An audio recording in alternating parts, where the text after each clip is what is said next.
대형 스크린에 민재의 멍든 얼굴이 나타났습니다. 기자들은 셔터를 눌러대며 취재에 열중했죠. 더 충격적인 것은 이런 일이 민재만의 문제가 아니라는 점입니다. 정미숙은 또 다른 자료를 공개했습니다. 현재 해당 부대에서는 최소 10여 명의 병사들이 지속적인 가혹행위에 시달리고 있습니다. 기자들이 더욱 적극적으로 질문을 쏟아내기 시작했습니다. 정미숙 씨, 왜 이제서야 공개하시는 건가요? 멍든 민재를 위해 선뜻 공개하여 기사화를 하는 정미숙은 대체 어떤 분이며 그녀는 왜 이런 행동을 했는지 이야기를 이어 들어보시겠습니다. 강원도 원주의 이른 새벽 정미숙은 어김없이 5시에 눈을 뜹니다. 20회 넘게 몸에 밴 습관이었죠. 침대에서 일어나 창문을 열자 차가운 공기가 얼굴을 스쳐갑니다. 아직 어둠이 채 가시지 않은 골목길 너머로 멀리 치악산이 희미하게 보였습니다. 미숙은 조용히 부엌으로 향합니다. 가스레인지에 불을 켜고 물을 끓이면서 오늘 만들 반찬들을 머릿속으로 정리했죠. 시금치나물, 콩나물 무침, 멸치볶음, 달걀말이. 단골 손님들이 좋아하는 메뉴들입니다. 특별할 것 없는 평범한 엄마의 손맛이지만 동네 사람들은 미숙의 반찬을 찾아왔습니다. 미숙이네 반찬가게라고 적힌 작은 간판 아래에서 벌써 10년째 장사를 하고 있었습니다. 30평 남짓한 단독주택의 1층을 개조해서 만든 가게였죠. 별다른 장식도 없고 화려한 진열장도 없었지만 늘 정갈하게 정리되어 있었습니다. 미숙의 성격이 그대로 드러나는 공간이었습니다. 아침 7시가 되자 첫 손님이 들어왔습니다. 정육점을 운영하는 김 사장이었죠. 어서 오세요. 미숙이 환하게 웃으며 인사했습니다. 김 사장은 언제나처럼 깍듯하게 고개를 숙였습니다. 오늘도 고생 많으십니다. 콩나물 무침하고 시금치나물 포장해 주세요. 네, 금방 준비해 드릴게요. 미숙은 능숙하게 반찬을 포장했습니다. 김 사장은 돈을 내면서도 여전히 예의 바른 태도를 유지했죠. 사실 동네에서 미숙을 대하는 사람들의 태도는 조금 특별했습니다. 그냥 친근한 아줌마가 아니라 뭔가 깍듯이 대해야 할 분위기가 있었거든요. 민재 아들 언제 휴가 나와요?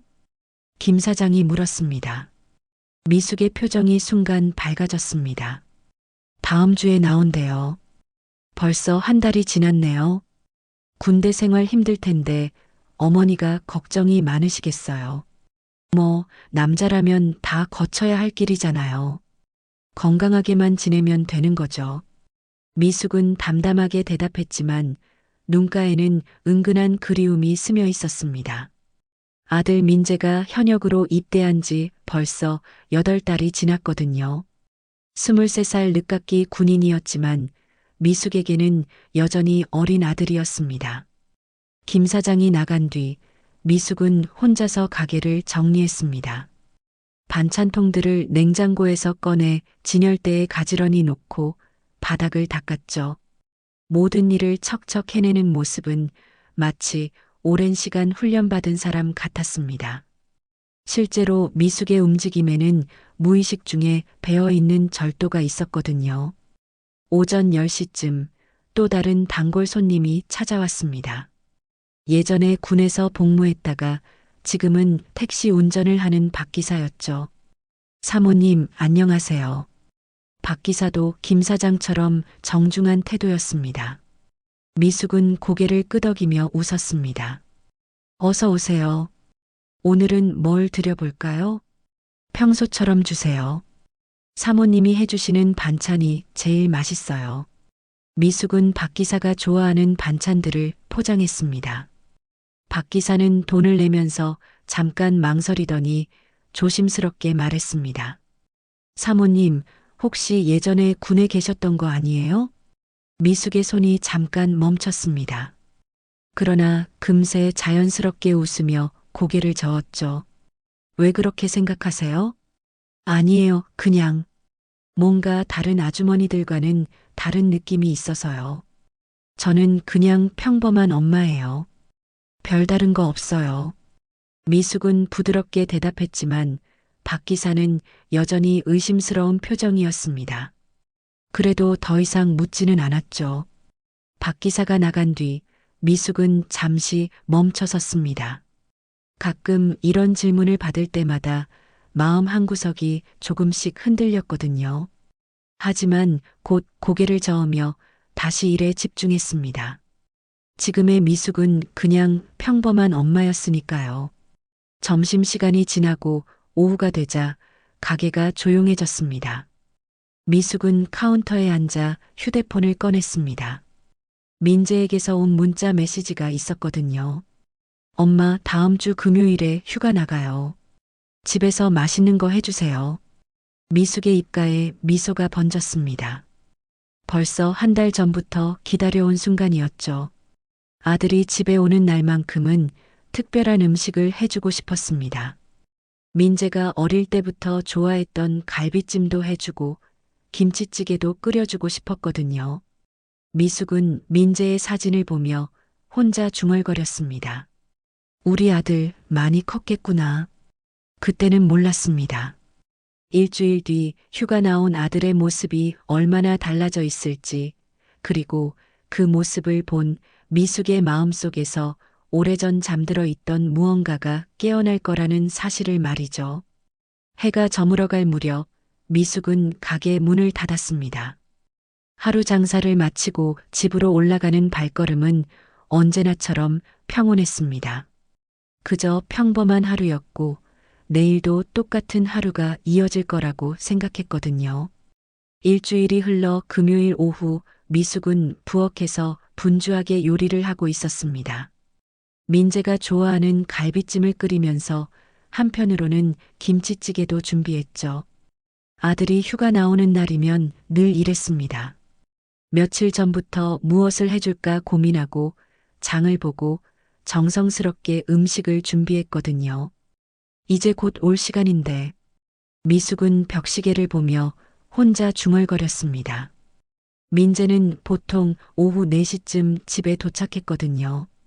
아직 1시간 정도 여유가 있었지만 미숙은 이미 현관문 쪽을 몇 번이나 확인했습니다. 갈비찜에서 김이 모락모락 올라왔습니다.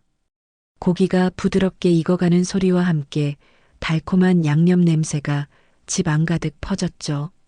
미숙은 국자로 국물을 떠서 맛을 보았습니다. 간이 딱 좋았습니다. 민재가 어릴 때부터 해주던 그 맛 그대로였죠. 오후 3시가 넘어가자 미숙은 더 이상 집중할 수가 없었습니다. 계속해서 시계를 보고 휴대폰을 확인하고 현관문 쪽을 바라봤거든요. 한 달 만에 보는 아들이라니 얼마나 반가운지 모르겠습니다. 드디어 현관문에서 열쇠 소리가 들렸습니다. 엄마, 다녀왔습니다. 민재의 목소리였습니다. 미숙은 앞치마를 벗으며 급하게 현관으로 나갔죠. 어서 와, 우리 아들. 그런데 민재를 본 순간 미숙의 표정이 굳어졌습니다. 아들의 왼쪽 눈 주위에 시퍼런 멍이 들어 있었거든요. 그것도 한두 번 맞은 게 아니라 여러 차례 반복적으로 맞은 것처럼 보였습니다. 민재야, 이게 뭐니? 미숙이 조심스럽게 민재의 얼굴에 손을 가져갔습니다. 민재는 고개를 돌리며 피하려 했죠. 아, 별거 아니에요. 훈련하다가 실수로. 실수로? 이게 실수로 생긴 상처야? 미숙의 목소리에 날카로움이 스며들었습니다. 오랜 시간 숨겨왔던 본능이 조금씩 깨어나는 순간이었죠. 미숙은 민재의 멍든 자리를 자세히 살펴봤습니다. 둔기로 맞은 흔적이 분명했고 며칠은 지난 것 같았거든요. 엄마, 정말 별거 아니에요. 그냥 고참이. 아니, 그냥 넘어졌어요. 민재는 말을 바꿔가며 둘러댔지만 이미 진실을 말해버린 뒤였습니다. 미숙의 눈이 더욱 예리해졌죠. 고참이 뭘 했다고? 아무것도 안 했어요. 제가 실수를 해서 혼난 거예요. 민재는 눈을 바닥에 고정한 채 대답했습니다. 그런데 그 순간 민재의 눈에서 눈물이 글썽거리는 게 보였거든요. 23살 청년이 엄마 앞에서 울 정도라면 상황이 얼마나 심각한지 짐작할 수 있었습니다. 미숙은 아무 말 없이 부엌으로 가서 수건에 얼음을 쌌습니다. 그리고 민재 곁에 앉아서 조심스럽게 멍든 자리에 얼음찜질을 해줬죠. 아프지? 괜찮아요. 민재는 여전히 괜찮다고 했지만 미숙이 얼음을 대자 얼굴을 찡그렸습니다. 생각보다 많이 아픈 것 같았거든요. 누가 때린 거니? 미숙이 다시 물었습니다. 이번에는 단호한 목소리였죠. 민재는 한참 동안 말이 없었습니다. 엄마, 군대는 원래 그런 곳이에요. 견뎌야 해요. 견딜 필요 없어. 누가 때렸는지 말해. 엄마가 나서면 더 힘들어져요. 제가 알아서 할게요. 민재는 고개를 저으며 일어났습니다. 그리고 자기 방으로 들어가려 했죠. 그런데 그때 민재가 뒤돌아서며 한마디 더 했습니다. 엄마처럼 멋진 군인이 되고 싶었는데요. 미숙의 가슴이 철렁 내려앉았습니다. 민재는 어릴 때부터 엄마가 군대에 있었다는 사실을 알고 있었거든요. 물론 자세한 이야기는 들려준 적이 없었지만 민재에게 미숙은 자랑스러운 엄마였습니다. 민재가 방으로 들어간 뒤 미숙은 한참 동안 그 자리에 서 있었습니다. 아들의 얼굴에 난 멍을 보면서 마음속 깊은 곳에서 뭔가가 끓어오르는 걸 느꼈거든요. 오랫동안 잠들어 있던 감정이었습니다. 밤이 되자 미숙은 조용히 2층으로 올라갔습니다. 민재는 벌써 잠든 것 같았죠. 미숙은 자신의 방으로 가서 벽장을 열었습니다. 구석진 곳에 오래된 상자가 하나 있었거든요. 상자를 열자 오래된 사진들과 훈장들이 나왔습니다. 특전사 시절의 기념품들이었죠. 미숙은 그 중에서 한 장의 사진을 꺼냈습니다. 젊은 시절의 미숙이 군복을 입고 당당하게 서 있는 모습이었거든요. 사진 속의 미숙은 지금과는 완전히 달랐습니다. 눈빛이 살아있었고 어깨가 꼿꼿했죠. 특전사 최초 여성분대장이라는 타이틀에 걸맞은 모습이었습니다. 미숙은 사진을 보며 오래전 기억을 떠올렸습니다. 그때는 누구도 자신을 함부로 대하지 못했거든요. 부하들은 물론이고 동료들까지도 미숙을 존경했습니다. 실력으로 인정받은 진짜 군인이었죠. 내가 뭘 하고 있는 거지? 미숙은 혼자 중얼거렸습니다. 아들이 맞고 와도 아무것도 하지 못하는 자신이 한심했거든요. 예전에 미숙이라면 절대 가만히 있지 않았을 텐데 지금은 그냥 평범한 엄마가 되어버렸습니다. 하지만 민재의 멍든 얼굴이 계속 머릿속에 떠올랐습니다. 그리고 민재가 마지막에 한 말도요. 엄마처럼 멋진 군인이 되고 싶었다는 그 말이 가슴을 찔렀거든요. 미숙은 상자 속에서 오래된 수첩을 꺼냈습니다. 수첩에는 예전 동료들의 연락처가 적혀 있었죠. 오랫동안 연락하지 않았던 사람들이었지만 아직도 어딘가에서 살고 있을 거였습니다. 새벽 2시가 넘어서야 미숙은 잠자리에 들었습니다. 하지만 쉽게 잠들 수가 없었거든요. 계속해서 민재의 얼굴이 떠올랐고 그때마다 가슴이 답답해졌습니다. 다음 날 아침 민재는 일찍 일어나서 부대로 돌아갔습니다. 미숙과 제대로 된 대화도 나누지 않은 채였죠. 민재는 여전히 괜찮다고 했지만 미숙은 알 수 있었습니다. 아들이 얼마나 힘들어하는지 말이에요. 민재가 떠난 뒤 미숙은 혼자 집에 앉아 있었습니다. 그리고 결심했죠. 더 이상 그냥 평범한 엄마로만 살 수는 없다고요. 월요일 아침 미숙은 평소보다 일찍 반찬 가게 문을 열었습니다. 하지만 마음은 전혀 평온하지 않았죠. 민재의 멍든 얼굴이 계속 머릿속에서 떠나지 않았거든요.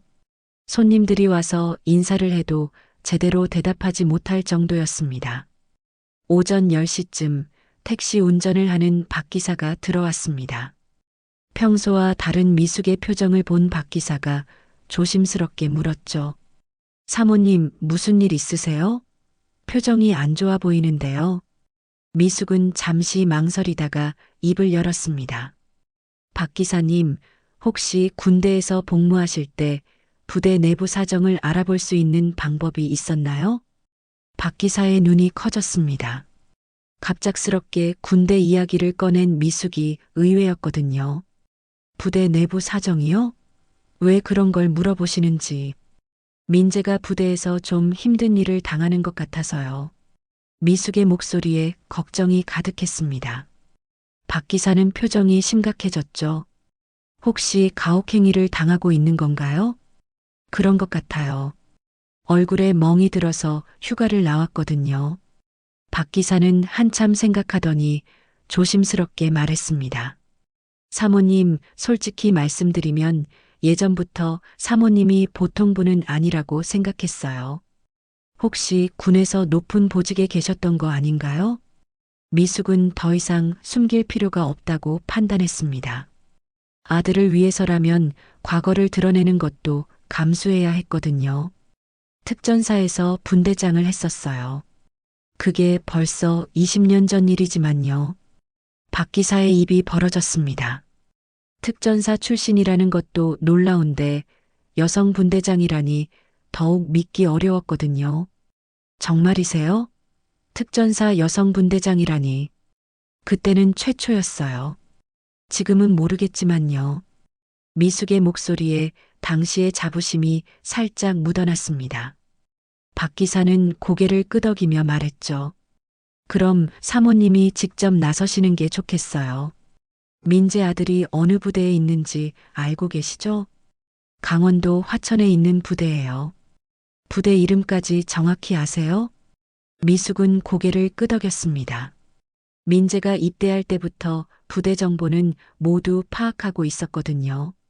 박 기사가 나간 뒤 미숙은 휴대폰을 꺼내 민재에게 전화를 걸었습니다. 하지만 통화 중이었죠. 몇 번을 시도해도 마찬가지였습니다. 평소에는 바로 받던 민재가 전화를 받지 않는다는 게 이상했거든요. 미숙은 더 이상 기다릴 수 없다고 생각했습니다. 그리고 결정적인 질문을 던졌죠. 민재야, 그 고참이 어느 부대 소속이니? 문자 메시지로 보낸 질문이었습니다. 1시간 후에야 민재에게서 답장이 왔거든요. 엄마, 걱정 마세요. 저 혼자 해결할 수 있어요. 하지만 미숙이 원하는 답은 아니었습니다. 미숙은 다시 메시지를 보냈죠. 부대명하고 그 고참 이름 알려줘. 엄마가 조용히 처리할게. 이번에는 답장이 오지 않았습니다. 민재가 의도적으로 피하고 있다는 걸 알 수 있었죠. 미숙은 다른 방법을 생각해야 했습니다. 그리고 벽장 속에 있던 오래된 수첩을 꺼냈거든요. 수첩에는 예전 동료들의 연락처가 적혀 있었습니다. 대부분 20년 전 번호였지만 혹시 모르니까 시도해 볼 가치가 있었죠. 첫 번째로 전화를 건 사람은 이중사였습니다. 함께 특전사에서 복무했던 동료였거든요. 다행히 번호가 바뀌지 않았는지 연결이 되었습니다. 여보세요? 중사님, 저 정미숙입니다. 한참의 침묵이 흘렀습니다. 그러다가 상대방이 놀란 목소리로 말했죠. 분대장님? 정말 분대장님이세요? 네, 맞아요. 오랜만이죠. 세상에 분대장님이 연락을 주시다니. 지금 어디서 뭘 하고 계세요? 미숙은 간단히 근황을 설명했습니다. 그리고 본론을 꺼냈죠. 중사님, 혹시 지금도 군 관련 일을 하고 계세요? 네, 예비역이지만 국방부에서 일하고 있어요. 무슨 일이시죠? 미숙은 민재의 상황을 자세히 설명했습니다. 이중사는 진지하게 들었죠. 분대장님, 그런 일이 있었다면 당연히 조치를 취해야죠. 제가 도울 수 있는 일이 있으면 말씀하세요. 부대 내부 상황을 파악할 수 있을까요? 특히 소대장이나 중대장급 간부들 정보요. 가능해요. 부대명만 알려주시면 관련 정보를 구할 수 있어요. 미숙은 민재의 부대명을 알려줬습니다. 이중사는 하루 이틀 시간을 달라고 했죠. 전화를 끊은 뒤 미숙은 두 번째 연락처로 전화를 걸었습니다. 이번에는 여자 동료였던 김상사였거든요. 김상사는 현재 군 인권센터에서 일하고 있었습니다. 미숙이야? 정말 오랜만이다. 김상사의 목소리는 반가웠습니다. 미숙은 상황을 설명했죠. 그런 일이 있었구나. 당연히 신고해야지. 내가 직접 처리해 줄게. 고마워. 하지만 조용히 해줘. 민재가 더 힘들어질까봐 걱정이야. 알았어. 내부적으로 먼저 파악해보고 연락할게. 미숙은 계속해서 다른 동료들에게도 연락을 했습니다. 놀랍게도 대부분의 동료들이 여전히 군 관련 일을 하고 있었거든요. 어떤 이는 예비역 대령이 되어 있었고 어떤 이는 군 감찰부에서 일하고 있었습니다. 저녁 때가 되자 이중사에게서 연락이 왔습니다. 분대장님, 민재 아드님 부대 정보를 파악했어요. 그런데 좀 심각한 문제가 있는 것 같아요. 어떤 문제요? 부대 내에 가혹행위 문제가 지속적으로 제기되고 있는데 윗선에서 계속 덮어버리고 있어요. 특히 현재 대대장이 문제인 것 같아요. 미숙의 표정이 굳어졌습니다. 대대장이 누군데요? 김철수 대령이에요. 혹시 아세요? 미숙은 그 이름을 들은 순간 기억이 떠올랐습니다. 20년 전 자신이 신병 교육을 담당했던 그 김철수였거든요. 당시에는 말단 2등병이었는데 이제 대령이 되어 있었습니다. 알아요. 제가 가르쳤던 애예요. 그럼 더 쉽겠네요. 분대장님이 직접 나서시면 금방 해결될 거예요. 미숙은 마음을 정했습니다. 더 이상 망설일 시간이 없었거든요. 아들을 위해서라면 무엇이든 해야 했습니다. 좋아요. 내일 당장 그 부대로 가겠어요. 분대장님, 정말 오랜만에 예전 모습을 보게 되겠네요. 미숙은 전화를 끊고 오래된 군복을 꺼냈습니다. 이제 다시 정미숙 분대장으로 돌아갈 시간이었거든요. 화요일 아침 7시 강원도 화천의 한 군부대에 검은색 승용차 한 대가 도착했습니다. 차에서 내린 사람들은 헌병대 소속 수사관들이었죠. 익명 제보를 받고 부대 내 가혹행위 실태를 조사하러 온 것이었습니다. 이번 제보가 상당히 구체적이던데요. 헌병대 수사관이 동료에게 말했습니다. 제보 내용에는 피해자 이름부터 시작해서 가해자 신상 정보, 심지어 사건 발생 일시까지 정확하게 적혀 있었거든요. 보통의 익명 제보와는 차원이 다른 수준이었습니다. 제보자가 내부 사정을 아주 잘 알고 있는 사람 같아요. 부대 구조까지 파악하고 있더라고요. 헌병대는 곧바로 부대 내부로 들어갔습니다. 갑작스러운 조사에 부대는 술렁거렸죠. 특히 민재가 속한 소대는 더욱 긴장했습니다. 한편 서울에서는 군 인권센터 직원들이 분주하게 움직이고 있었습니다. 김 상사가 직접 챙기고 있는 사건이었거든요. 평소보다 훨씬 신속하게 처리되고 있었습니다. 이 사건 제보자가 누구죠? 동료가 김 상사에게 물었습니다. 김 상사는 미소를 지으며 대답했죠. 아주 특별한 분이에요. 함부로 건드릴 수 없는 분이시거든요. 오전 10시쯤 화천부대에서는 본격적인 조사가 시작되었습니다. 헌병대 수사관들은 민재를 별도 공간으로 불러서 상황을 청취했죠. 이등병 정민재, 최근에 부대 내에서 폭행을 당한 적이 있습니까? 민재는 당황했습니다. 엄마에게만 말했던 일인데 어떻게 헌병대까지 알게 된 건지 이해할 수 없었거든요. 아니요, 그런 일은 없었습니다. 얼굴의 멍은 어떻게 생긴 건입니까? 훈련 중에 실수로 다쳤습니다. 민재는 계속 부인했지만 헌병대 수사관들은 이미 충분한 증거를 확보하고 있었습니다. 제보자가 제공한 자료들이 너무나 정확했거든요. 같은 시간 부대 지휘부에서는 비상회의가 열리고 있었습니다. 김철수 대령을 중심으로 주요 간부들이 모였죠. 이번 헌병대 조사를 어떻게 처리할 것인가? 김철수 대령의 목소리에는 짜증이 묻어 있었습니다. 최근 들어 부대 관리에 소홀했던 것이 들통날까봐 걱정이었거든요. 대령님, 이번 제보가 상당히 구체적입니다. 내부자의 소행일 가능성이 높아요. 중대장이 조심스럽게 말했습니다. 김철수 대령은 고개를 끄덕였죠. 그럼 일단 해당 병사를 전속시키고 관련자들에게는 함구령을 내려 언론에 알려지면 안 돼. 알겠습니다.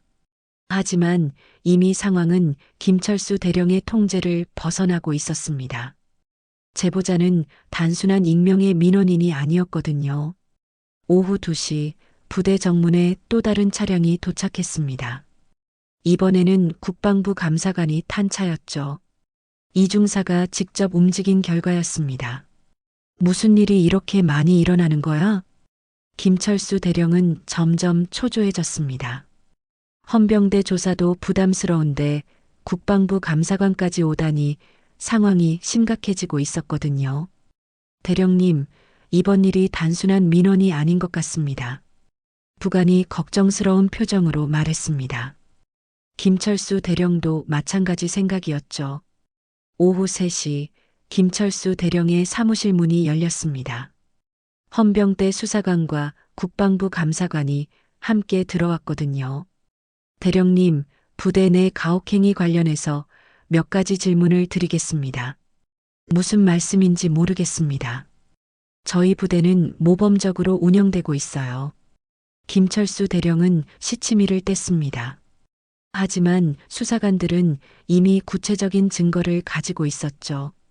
이등병 정민재에 대한 폭행 사건을 알고 계시죠? 그런 일은 없었습니다. 그럼 이 사진들은 어떻게 설명하시겠습니까? 수사관이 민재의 상처 사진들을 보여줬습니다. 김철수 대령의 얼굴이 굳어졌죠.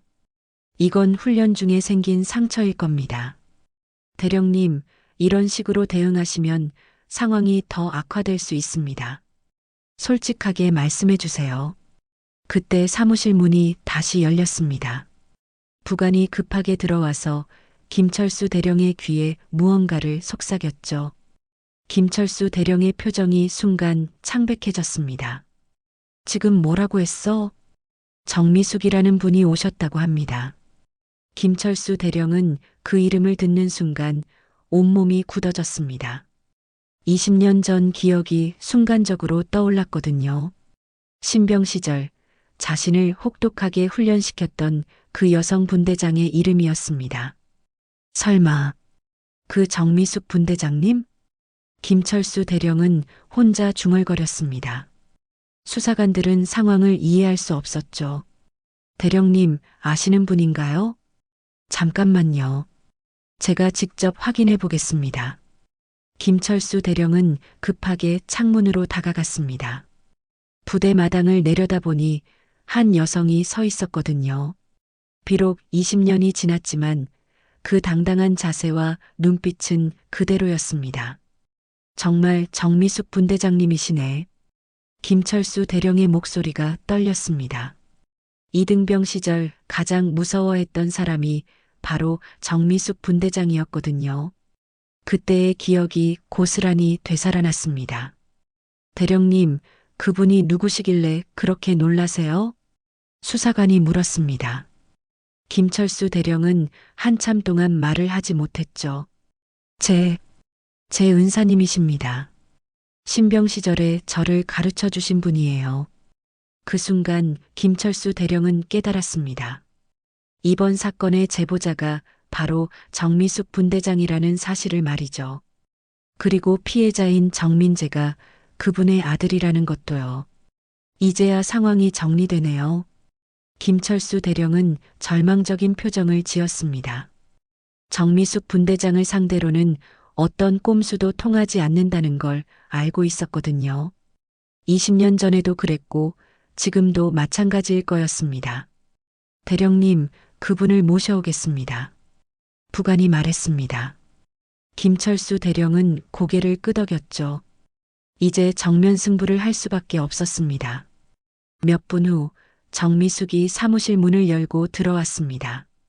20년 만의 재회였지만 그 위압적인 분위기는 예전 그대로였거든요. 안녕하세요, 김철수 대령. 정미숙의 목소리는 차가웠습니다. 김철수 대령은 자리에서 일어나 정중하게 인사했죠. 정미숙 분대장님. 그 순간 사무실의 분위기가 완전히 바뀌었습니다. 진짜 권력자가 누구인지 모든 사람이 느낄 수 있었거든요.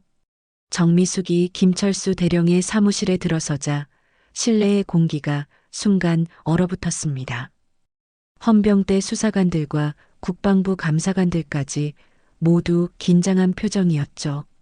하지만 그 누구보다 김철수 대령의 얼굴이 가장 창백했습니다. 오랜만입니다, 김철수. 정미숙은 계급을 부르지 않고 이름만 불렀습니다. 20년 전 신병이었던 그 시절로 돌아간 것처럼 말이죠. 김철수 대령은 목소리가 떨렸습니다. 분대장님, 정말 오랜만입니다. 앉으세요.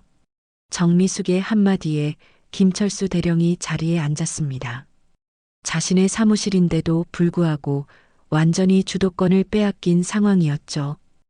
헌병대 수사관들은 이 광경을 보며 놀라지 않을 수 없었습니다. 제가 왜 여기 왔는지 알고 있죠? 정미숙의 목소리는 차갑고 단호했습니다. 김철수 대령은 고개를 끄덕였죠. 민재, 아드님 때문이시죠? 그래요. 제 아들이 이 부대에서 어떤 일을 당했는지 설명해 보세요. 김철수 대령은 한참 동안 말을 하지 못했습니다. 어떻게 대답해야 할지 모르겠었거든요. 정미숙 분대장 앞에서는 거짓말을 할 수도 없었고 그렇다고 진실을 말하기도 어려웠습니다. 분대장님, 저희도 방금 알게 된 일이라. 방금 알았다고요? 정미숙의 눈빛이 더욱 차가워졌습니다. 김철수 대령은 식은땀을 흘렸죠. 아니, 그게 아니라 정확한 사실관계를 파악 중이었습니다. 파악 중이었다? 김철수, 당신이 그때 그 똑똑한 신병이 맞나요? 정미숙의 말에 김철수 대령은 더욱 위축되었습니다. 신병 시절의 기억이 되살아났거든요. 정미숙 분대장 앞에서는 어떤 변명도 통하지 않았습니다. 그때 헌병대 수사관이 조심스럽게 끼어들었습니다. 실례합니다만 분은 누구시길래? 정미숙이 수사관을 바라봤습니다. 그 눈빛만으로도 수사관은 더 이상 말을 이어가지 못했죠. 저는 정민재의 어머니입니다.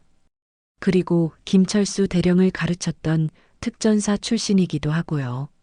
수사관들의 표정이 놀라움으로 바뀌었습니다. 특전사 출신이라는 말에 모든 것이 이해되었거든요. 그럼 이번 제보도? 네, 제가 했습니다. 정미숙은 담담하게 인정했습니다. 김철수 대령은 이제야 상황을 완전히 파악했죠. 분대장님, 정말 죄송합니다. 제가 부대 관리를 제대로 하지 못했습니다. 사과는 나중에 하고 지금 당장 어떻게 처리할 건지 말해보세요. 정미숙의 목소리에는 타협의 여지가 없었습니다. 김철수 대령은 진땀을 흘리며 대답했죠. 가해자를 즉시 조치하겠습니다. 그리고 부대 내 가혹행위 척결을 위한 대책도 마련하겠습니다. 그걸로 끝인가요?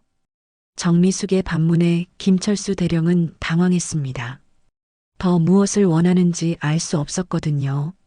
분대장님, 어떻게 하면 될까요? 김철수, 당신이 대령이 된 이유가 뭐라고 생각해요? 갑작스러운 질문에 김철수 대령은 어리둥절했습니다. 제가 열심히 해서요?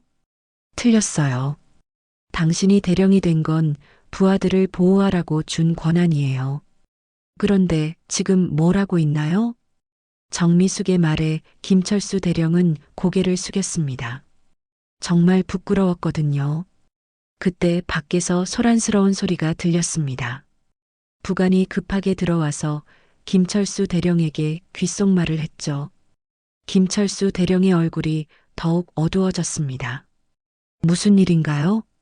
정미숙이 물었습니다. 김철수 대령은 망설이다가 대답했죠. 언론사에서 연락이 왔습니다.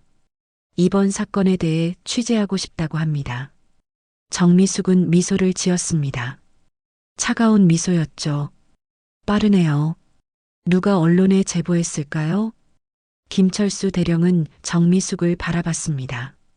설마 그분이 언론에까지 연락한 건 아니겠죠. 분대장님 혹시 제가 했어요. 내부적으로 해결되지 않을 경우를 대비해서 말이에요.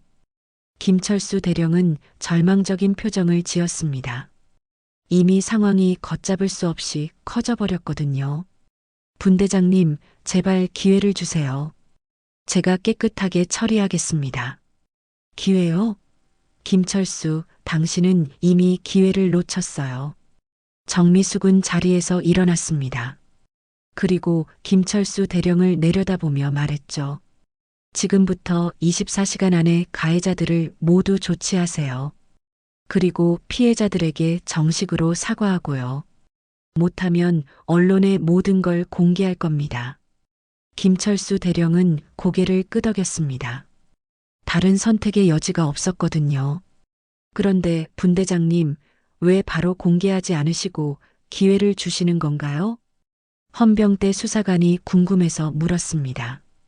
정미숙은 잠깐 생각하더니 대답했죠. 김철수도 제가 가르친 제자니까요. 마지막 기회는 줘야죠. 김철수 대령의 눈에 눈물이 글썽거렸습니다. 여전히 자신을 제자로 생각해주는 정미숙 분대장이 고마웠거든요. 감사합니다, 분대장님. 실망시켜드리지 않겠습니다.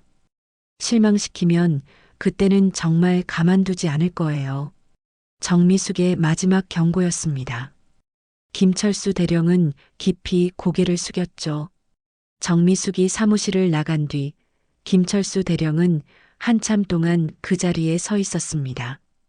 20년 만에 다시 만난 은사 앞에서 자신이 얼마나 초라한 모습이었는지 깨달았거든요. 대령님, 어떻게 하시겠습니까? 부관이 조심스럽게 물었습니다.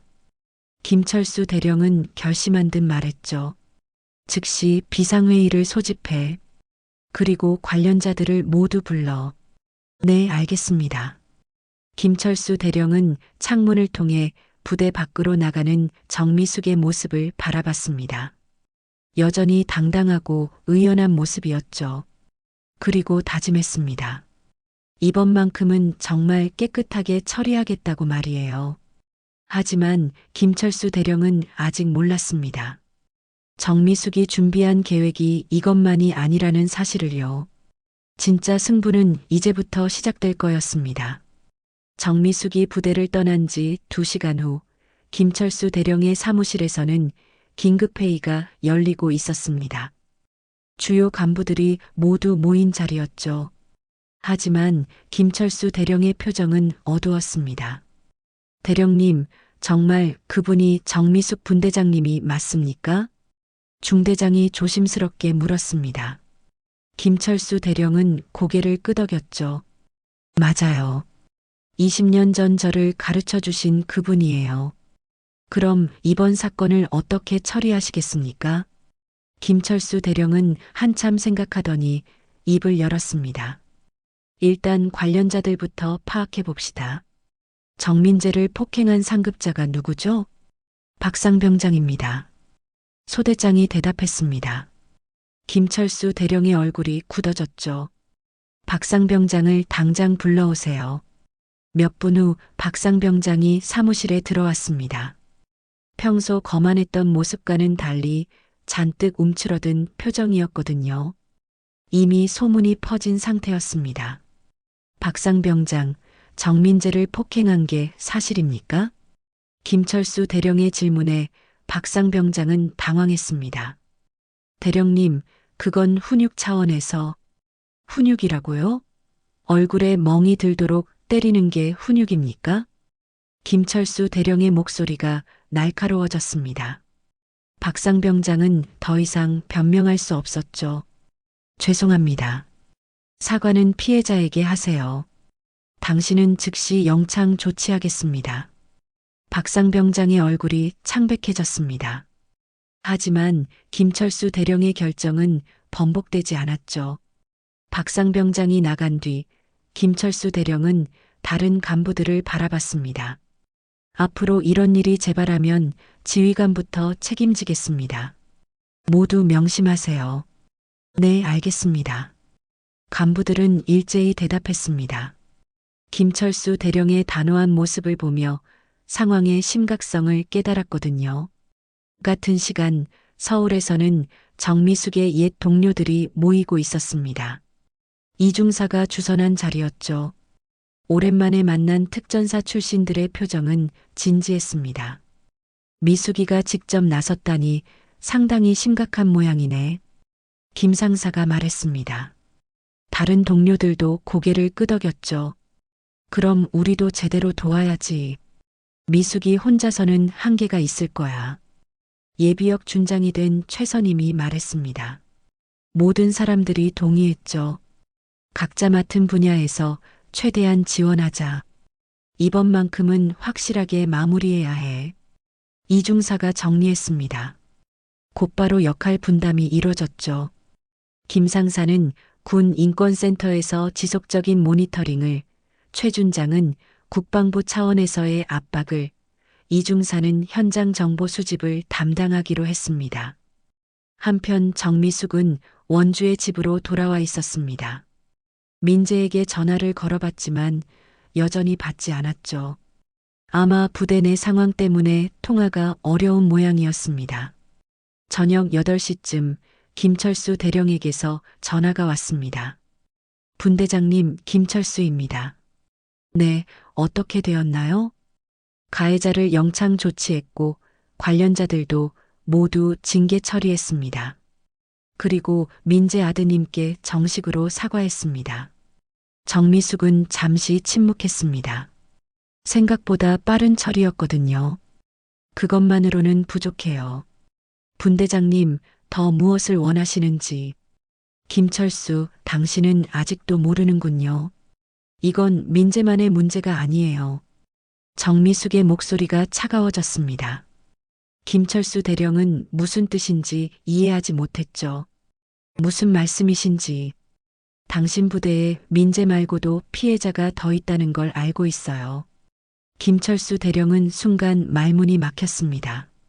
정미숙이 얼마나 많은 것을 알고 있는지 짐작할 수 없었거든요. 분대장님, 어떻게 그런 걸? 제가 누군지 잊었나요? 한번 목표를 정하면 끝까지 파는 성격이라는 걸 모르는 게 아니잖아요. 정미숙의 말에 김철수 대령은 식은땀을 흘렸습니다. 신병 시절 정미숙 분대장의 집요함을 누구보다 잘 알고 있었거든요. 그럼 어떻게 하면 될까요? 내일까지 부대 내 모든 가혹행위 사례를 조사해서 보고하세요. 빠짐없이요. 네, 알겠습니다. 전화를 끊은 뒤 김철수 대령은 머리를 감쌌습니다. 상황이 자신이 생각했던 것보다 훨씬 복잡했거든요. 다음 날 아침 김철수 대령은 밤새 준비한 보고서를 정미숙에게 전달했습니다. 부대 내에서 발생한 가혹행위 사례들이 상당히 많았죠. 정미숙은 보고서를 꼼꼼히 읽어봤습니다. 이게 다인가요? 네, 파악된 모든 사례입니다. 정미숙은 보고서를 덮으며 말했습니다. 김철수, 이 정도면 부대 해체 수준이에요. 김철수 대령의 얼굴이 창백해졌습니다. 정말 그 정도로 심각한 상황이었거든요. 분대장님, 제가 책임지고 모든 걸 바로잡겠습니다. 어떻게 바로잡을 건데요? 우선 관련자들을 모두 조치하고 부대 내 교육을 강화하겠습니다. 그리고 제가 직접 사임하겠습니다. 김철수 대령의 마지막 말에 정미숙은 놀랐습니다. 예상하지 못한 제안이었거든요. 사임요? 네, 이 모든 일의 책임은 지휘관인 제게 있습니다. 분대장님께 가르침을 받은 제자로서 부끄럽습니다. 정미숙은 한참 생각했습니다. 김철수의 진심을 느낄 수 있었거든요. 사임은 나중에 생각해보고 우선 부대부터 제대로 정리하세요. 네, 반드시 그렇게 하겠습니다. 김철수 대령은 깊이 고개를 숙였습니다. 정미숙은 마지막으로 한마디 더 했죠. 김철수, 군인의 가장 중요한 임무가 뭔지 알고 있죠? 부하를 보호하는 것입니다. 맞아요. 그걸 잊지 마세요. 정미숙이 떠난 뒤 김철수 대령은 본격적인 부대 개혁에 착수했습니다. 하지만 아직 끝난 게 아니었죠. 정미숙의 진짜 계획은 따로 있었으니까요. 일주일 후 목요일 오전 서울 용산구에 위치한 국방 컨벤션 센터에는 기자들이 몰려들고 있었습니다. 군 관련 중요한 발표가 있다는 소식이 퍼졌거든요. 하지만 누구도 이날의 주인공이 정미숙이라는 사실은 몰랐습니다. 오전 10시 브리핑룸 문이 열리고 정미숙이 당당하게 들어왔습니다. 검은색 정장을 입은 그의 모습은 20년 전 특전사 시절의 위풍당당함이 그대로 살아있었죠. 기자들은 갑작스럽게 나타난 여성에게 시선을 집중했습니다. 안녕하세요. 저는 정미숙입니다. 마이크 앞에 선 정미숙의 목소리는 차분하면서도 단호했습니다. 오늘 이 자리에 선 이유는 제 아들 정민재가 당한 부대 내 가혹행위를 공개하기 위해서입니다. 기자들이 웅성거리기 시작했습니다. 단순한 가혹행위 폭로가 아닌 뭔가 더 큰 이야기가 있을 것 같았거든요. 저는 20년 전 특전사에서 복무했습니다. 당시 여성 최초로 분대장을 역임했죠. 기자들의 눈이 더욱 커졌습니다. 특전사 출신이라는 말에 모든 사람이 주목했거든요. 제가 가르쳤던 신병 중 한 명이 현재 화천부대의 김철수 대령입니다. 순간 브리핑룸이 조용해졌습니다. 아무도 예상하지 못한 폭탄 발언이었거든요. 김철수 대령은 제 아들이 가혹행위를 당했다는 사실을 알고도 은폐하려 했습니다. 정미숙은 준비해온 자료들을 꺼냈습니다. 민재의 상처 사진부터 시작해서 부대 내부 문서, 심지어 김철수 대령과의 통화 녹음까지 모든 증거가 있었죠. 이 사진들을 보시면 제 아들이 얼마나 심한 폭행을 당했는지 알 수 있습니다. 대형 스크린에 민재의 멍든 얼굴이 나타났습니다. 기자들은 셔터를 눌러대며 취재에 열중했죠. 더 충격적인 것은 이런 일이 민재만의 문제가 아니라는 점입니다. 정미숙은 또 다른 자료를 공개했습니다. 김철수 대령이 제출한 부대 내 가혹행위 보고서였거든요. 현재 해당 부대에서는 최소 10여 명의 병사들이 지속적인 가혹행위에 시달리고 있습니다. 기자들이 더욱 적극적으로 질문을 쏟아내기 시작했습니다. 정미숙 씨, 왜 이제서야 공개하시는 건가요? 내부적으로 해결하려고 노력했습니다. 하지만 근본적인 해결이 이뤄지지 않더군요. 김철수 대령의 반응은 어땠습니까? 처음에는 은폐하려 했지만 지금은 개선 의지를 보이고 있습니다. 하지만 개인의 의지만으로는 한계가 있죠. 정미숙의 답변은 매번 정확하고 냉철했습니다. 20년간 반찬가게 사장으로 살아왔다고는 믿기 어려울 정도로 당당했거든요. 그럼 이번 폭로의 목적이 무엇인가요? 군 내부의 구조적 문제를 개선하는 것입니다.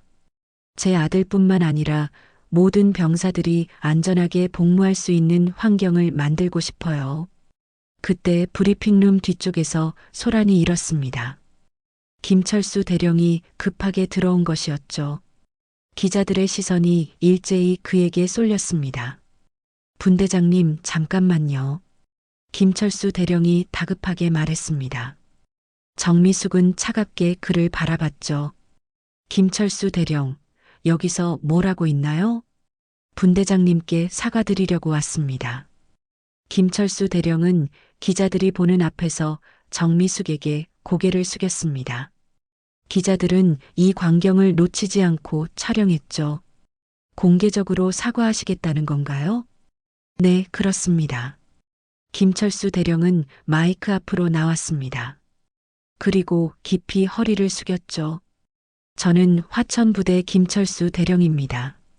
오늘 이 자리에서 정민재 이등병과 다른 피해자들에게 진심으로 사과드립니다. 기자들이 일제히 셔터를 눌렀습니다. 현역 대령이 공개적으로 사과하는 장면은 매우 이례적이었거든요. 저의 부족한 지휘로 인해 부대 내에서 가혹행위가 발생했습니다. 모든 책임은 저에게 있습니다. 김철수 대령의 목소리가 떨렸습니다. 진심이 담긴 사과였죠. 특히 정미숙 분대장님께는 더욱 송구스럽습니다. 분대장님께 배운 가르침을 제대로 실천하지 못해 죄송합니다. 정미숙은 김철수 대령을 바라보며 조용히 말했습니다. 사과는 받겠습니다. 하지만 더 중요한 건 앞으로의 변화예요. 네, 반드시 바꾸겠습니다. 김철수 대령이 고개를 들자 눈에 눈물이 맺혀 있었습니다. 기자들은 이 모든 장면을 놓치지 않고 기록했죠. 김철수 대령, 구체적으로 어떤 개선책을 마련하실 건가요? 기자가 질문했습니다. 김철수 대령은 준비해온 개선안을 발표했죠. 우선 부대 내 모든 가혹행위자를 엄중 처벌하겠습니다. 그리고 재발 방지를 위한 교육 시스템을 구축하겠습니다. 그것만으로 충분할까요? 부족하다면 더 강화하겠습니다. 정미숙 분대장님의 조언을 구해가며 진행하겠습니다. 정미숙은 고개를 끄덕였습니다. 김철수의 진정성을 느낄 수 있었거든요. 기자회견은 여기서 마치겠습니다. 정미숙이 마이크에서 물러서자 기자들이 쏟아지듯 질문을 던졌지만 정미숙은 더 이상 답하지 않았습니다. 할 말은 다 했거든요. 브리핑룸을 나오면서 김철수 대령이 정미숙에게 말했습니다. 분대장님, 정말 감사합니다. 저에게 기회를 주셔서요. 기회는 당신이 만드는 거예요. 김철수. 제가 준 건 압박뿐이에요. 그 압박이 저를 깨우쳐 주었습니다. 정미숙은 잠시 김철수를 바라봤습니다. 20년 전 그 똑똑했던 신병의 모습이 다시 보이는 것 같았거든요. 앞으로 잘해봐요. 제가 가르친 제자답게요. 네, 반드시 그렇게 하겠습니다. 그날 저녁 뉴스에서는 정미숙의 기자회견이 주요 뉴스로 다뤄졌습니다. 특전사 출신 어머니의 용기 있는 고발이라는 제목으로 보도되었죠. 온 국민이 정미숙의 이야기에 주목했습니다. 기자회견이 있은 지 한 달 후 강원도 원주의 정미숙 집에는 따뜻한 봄바람이 불고 있었습니다. 민재가 특별휴가를 받아 집에 온 날이었거든요. 이번에는 얼굴에 멍 하나 없이 환하게 웃으며 돌아왔습니다. 엄마, 다녀왔습니다. 민재의 목소리에는 예전과 다른 당당함이 있었습니다. 정미숙은 아들을 보며 환하게 웃었죠. 어서 와, 우리 아들. 많이 달라졌네? 네, 부대 분위기가 완전히 바뀌었어요. 이제는 정말 군인다운 군인이 되고 있는 것 같아요. 민재는 부대에서 일어난 변화들을 자세히 들려줬습니다. 김철수 대령이 부대 전체를 개혁했고 가혹행위는 완전히 사라졌다고 했죠.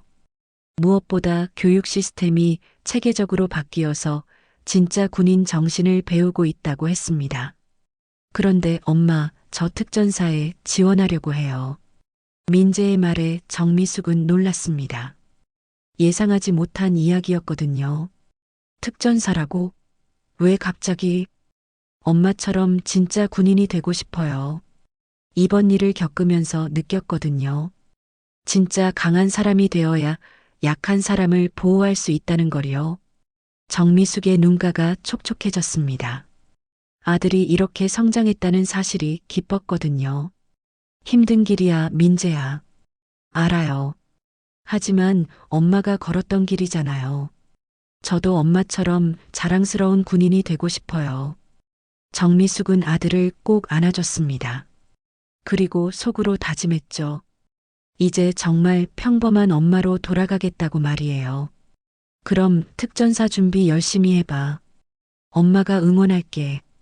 고마워요, 엄마. 그때 현관문에서 벨소리가 들렸습니다. 정미숙이 문을 열어보니 김철수 대령이 서 있었거든요. 군복이 아닌 평상복을 입고 있었습니다. 분대장님, 안녕하세요. 김철수? 무슨 일로 왔어요? 민재 아드님께 인사드리고 싶어서 왔습니다. 그리고 분대장님께도 감사 인사를 전하고 싶었고요. 정미숙은 김철수를 집 안으로 들였습니다. 민재는 김철수 대령을 보고 정중하게 인사했죠. 안녕하세요, 대령님. 민재야, 그동안 고생 많았어. 이제는 걱정 없이 군 생활할 수 있을 거야.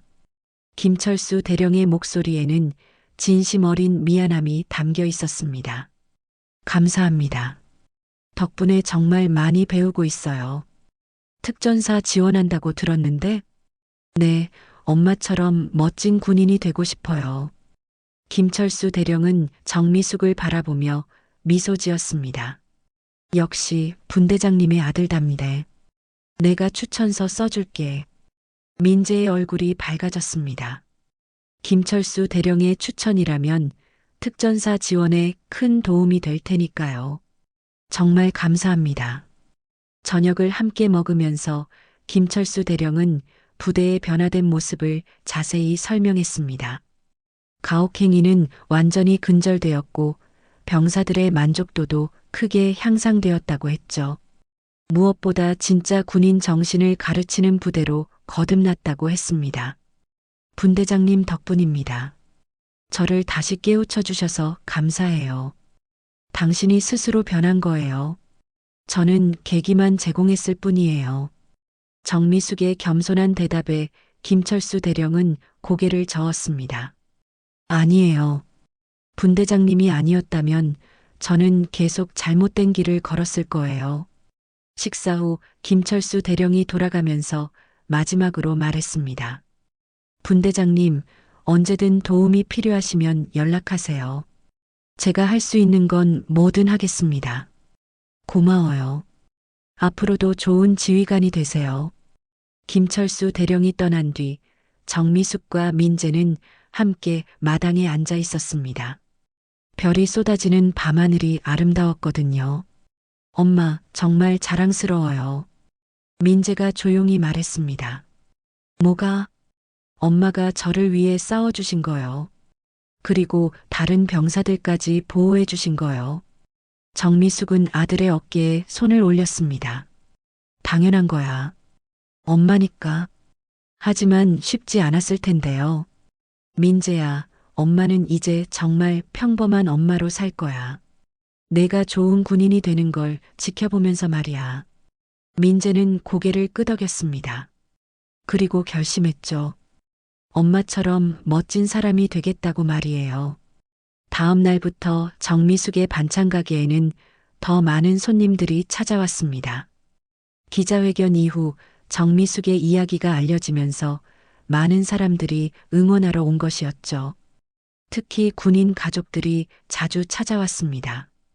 사장님, 정말 대단하세요.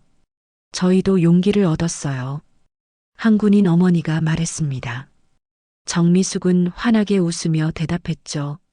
저는 그냥 평범한 엄마예요. 누구나 할 수 있는 일이었어요. 하지만 손님들은 정미숙을 그냥 평범한 엄마로 보지 않았습니다. 진짜 용기 있는 어머니로 존경했거든요. 한 달 후 정미숙은 가게 이름을 바꿨습니다. 정분대장의 밥상이라는 새로운 간판을 달았죠. 더 이상 과거를 숨기지 않기로 한 것이었습니다. 엄마, 이 이름 좋네요. 민재가 특전사 훈련을 마치고 휴가를 나와서 말했습니다. 특전사 교육을 받으면서 더욱 늠름해진 모습이었거든요. 이제 엄마는 진짜로 자랑스러워요. 나도 내가 자랑스러워. 정미숙은 아들을 바라보며 흐뭇하게 웃었습니다. 그리고 마음속으로 중얼거렸죠.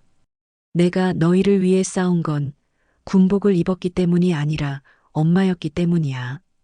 해가 저물어가는 원주의 하늘 아래 정미숙은 다시 평범한 일상으로 돌아갔습니다. 하지만 이제는 진짜 당당한 엄마로서 말이죠. 과거를 숨기지 않고 아들을 자랑스러워하면서 그리고 언제든 필요하다면 다시 싸울 준비가 되어 있는 엄마로서 말이에요. 정분대장의 밥상이라는 간판 아래에서 정미숙은 오늘도 정성스럽게 반찬을 만들었습니다. 평범하지만 특별한 하루하루를 보내면서 말이죠. 오늘의 사연 이야기 어떠셨나요? 끝까지 함께 해주셔서 감사합니다. 구독과 좋아요는 더 유익한 사연을 이어갈 힘이 됩니다. 오늘 하루도 청취자님께 감사할 일과 감동의 시간들이 함께하길 바라겠습니다.